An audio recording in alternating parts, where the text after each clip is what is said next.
Hey guys, what's good? Mike here, Laker Talk. Let's talk Laker basketball. In particular, I want to talk about Lonzo Ball and talk about D'Angelo Russell, because that's been the latest topic on my Twitter.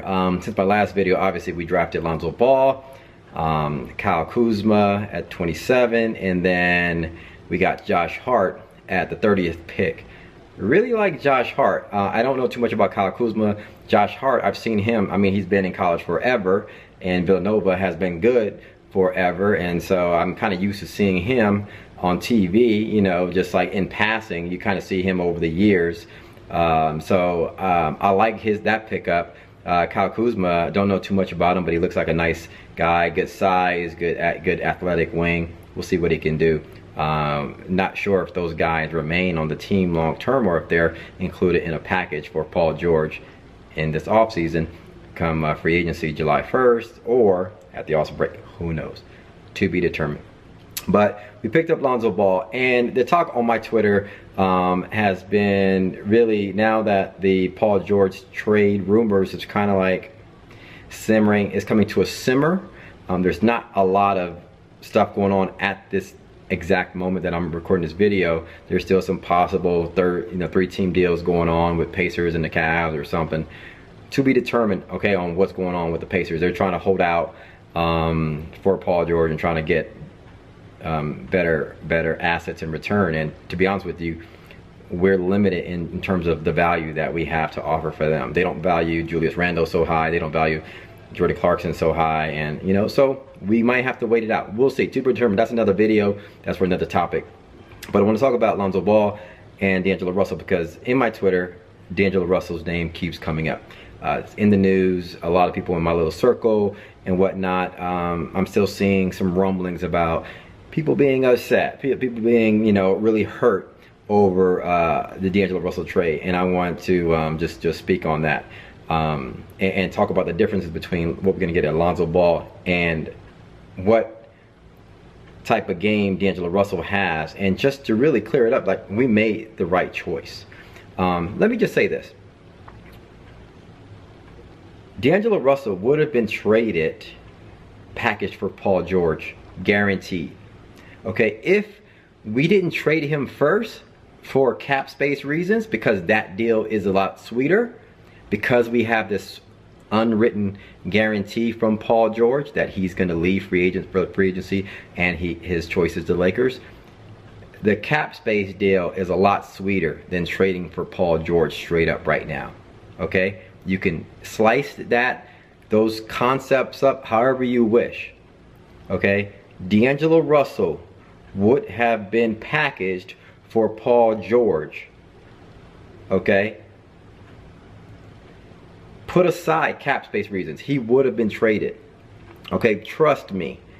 Okay, I mean, how many times do I have to be right for you guys to listen to me anyway?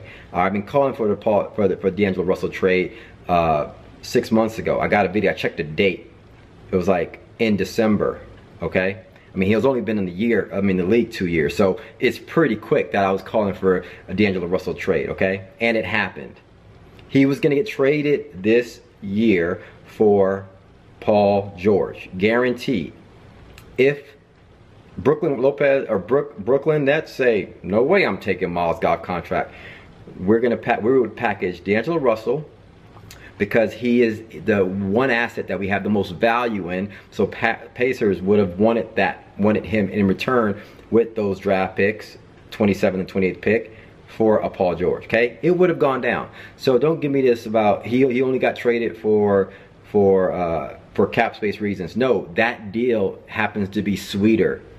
The Brooklyn Nets says, yeah, we'll take Miles Goff. It's like, ooh, we might have to wait on Paul George so that we can free up ourselves for all this cap space that we got in Miles Goff. So they take that deal first and foremost, okay, amongst other reasons. But yeah, you do that deal 10 times out of 10 times if you have the options.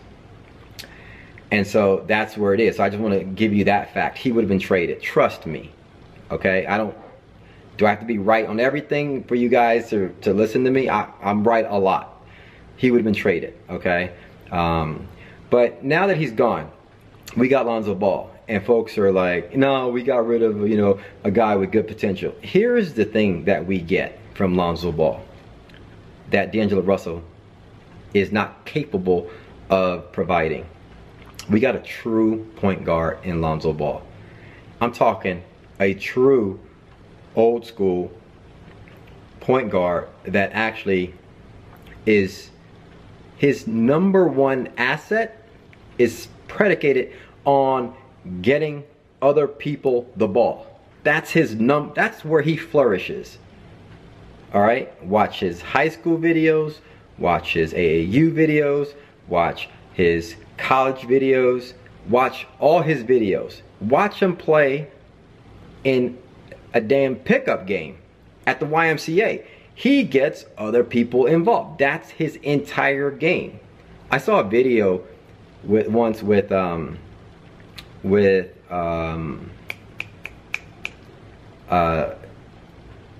Austin Rivers, Doc Rivers' son, and Jason Williams, you know, White Chocolate. This is like about a while back, and it was funny because they saw a highlight of these two going at it in a pickup game, like at the local gym, like at a LA Fitness or YMCA or something like that.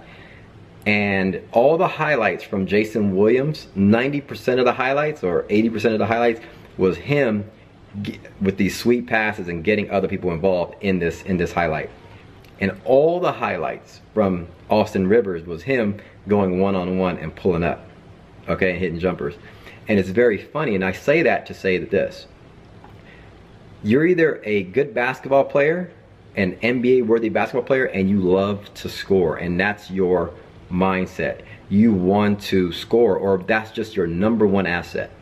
Okay, Austin Rivers, his number one asset is just his ability to maybe be his size and to probably score the basketball. Okay, so he's in the NBA for that reason. He's not in the NBA because his number one asset is to pass the ball. Okay, so now let's go to D'Angelo Russell and Lonzo Ball. Lonzo Ball's number one asset is not to score the basketball. It is to move the ball, to get people the ball at the right time to score the basket. D'Angelo Russell, now we thought and we were told and sold on this capability, this asset, but he's not that type of player. That's not him in his head. And it's clear as day. His number one asset is to have the ball in his hand and to shoot and to come off a pick and hit a mid-range. Okay? That is absolutely clear. And he does that at an above average rate, which makes him a decent NBA player. Okay? But that's not what the Lakers need right now, obviously. Okay? It's not.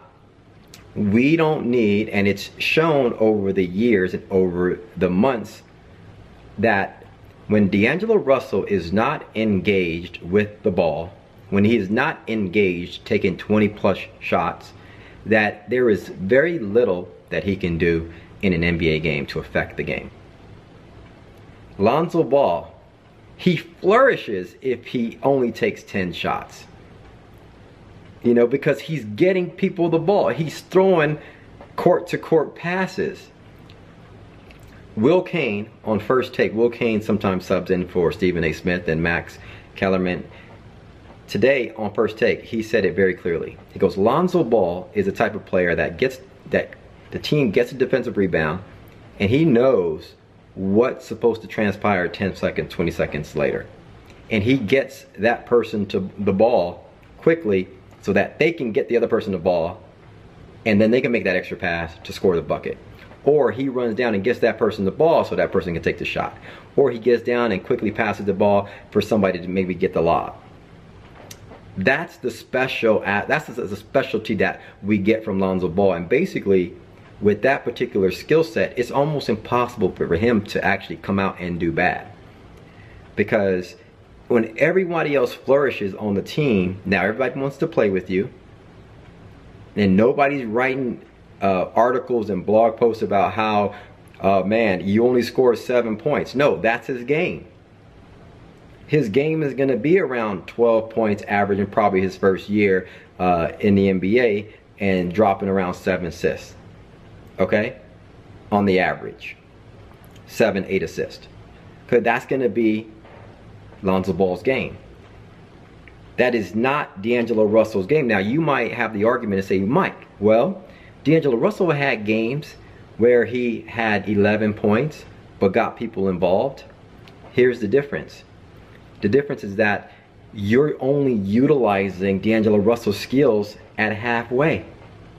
Okay, it doesn't look right. Because when you have a guy who can shoot like D'Angelo Russell shoots, when you have a guy who can score like D'Angelo Russell is capable of scoring, it's almost like driving a Ferrari at 25 miles an hour. Okay? But Mike, he got 7 assists and 5 rebounds. So, you're only using D'Angelo Russell at half speed.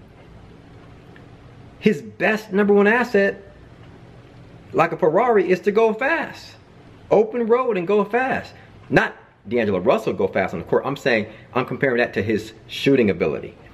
D'Angelo Russell's #1 asset is to shoot 20 to 25 times a game. Period. And when he does that, it leaves other people like D'Angelo Russell, Julius Randle, Jordan Clarkson, Mozgov, or whoever we had on the team, it leaves them unengaged in the team. But D'Angelo Russell gets off, and he's able to showcase some good skills, but all the other people on the team fall off from engagement. Okay, like I said in my last video, his best game was when he played against the Portland Trail Blazers and almost had that fight with Damian Lillard, because he was playing a Lonzo Ball type of style and energy, and it was uplifting the team, and then he fell off at that point. Okay? He was molding into something that he wasn't truly is, but that was his best moments. But right now, D'Angelo Russell is truly a scoring point guard or a scoring shooting guard or whatever, with minimal athleticism and defensive abilities or whatnot. But that's it. So the difference is they're two different players. They're two different players. And right now, as it seems that we're going forward, we need a point guard that gets all our other small little mediocre pieces, get their level to come to another point. Okay, that's what Steve Nash does. That's what when you saw glimpses of Marcelo Huertas, right, on our team, when he came into games, it seemed like he got other people involved. Like, it just felt like, ooh, things were moving, things were doing right. But that's Marcelo Huertas, 6'1" guard who has limited ability. But the reason why Lonzo Ball is so comfortable in doing this is because he does a lot without the ball. He's highly engaged. He catches lobs. He can run on the wing. He can shoot the 3 when he's open, and so forth, right? And he has good size. Finish at the rim, both hands. D'Angelo Russell was the opposite. When he gave up the ball to Julius Randle, and you see this play all the time, he comes down the court, he gives up the ball, there's a couple things going through his head. One, it's an unenthusiastic sort of pass that he kind of is not sure about, because he's not sure if he's going to get the ball back, and he's not running the team. He doesn't run the team. So I call it a reluctant pass that he would make, right? A pass without a purpose, per se. Lonzo moves the ball, and it's like he's looking at his eyes is like, move the ball, pass it to dude over, move the ball. D'Angelo Russell passes the ball. He's like, what do I do again? Oh, make that soft cut and come back around and wait for maybe he get the ball back for a shot. Now, if he has the ball in his hand and he comes off a pick, now he's engaged, right? To hit the mid-range, the elbow, and things like that. It's a whole different story. Two type of players, two different type of games, and they can excel in different things. Like Lonzo Ball can't excel at a shooting guard position. That's not his game. His game is to run the offense, get the offense running, run the break, get the offense moving, fast pace. That's his game. He's got to work on the aspects that D'Angelo Russell excels at, like the mid-range, coming off the pick, hitting the mid-range elbow, and so forth, like the half-court game. Those are the differences that I see. And for those reasons, I'm really excited about Lonzo Ball and his upcoming season. I'm looking for him to flourish at what he's good at. I think he has a low risk factor of not doing well because his game is predicated on something that I consider low risk. And I think the trade, because I've been asking for it for so long, I think the trade is 100% great in the Lakers' favor. Good luck to D'Angelo, though, in Brooklyn. No shade to him, but I think we're in a better spot. That's my thoughts. Hit me up in the comments below. Let me know your thoughts. Thanks for commenting, liking, subscribing. As always, follow me on Twitter at Mike Sports LA. Talk soon, guys. Peace.